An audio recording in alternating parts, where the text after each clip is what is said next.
This is Arlene. Gloria's kitchen was open, so my son is going to give his reaction to something new that I cooked.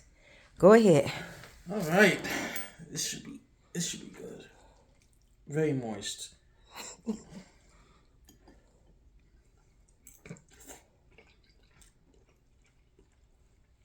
Oh yeah, that's good.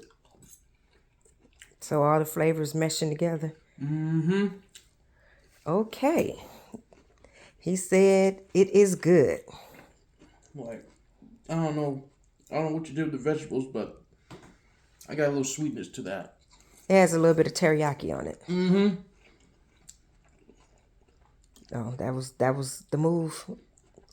Okay. Do the egg have flavor? Yeah, it has flavor once you mix it with everything else. Cause Well, it was in the noodles, so I don't know. Okay, so I'm going to show you a picture of what I made. He says it is good to go.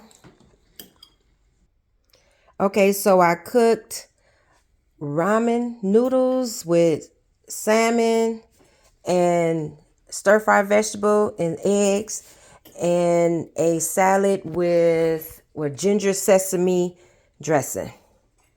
So Gloria's kitchen is now closed.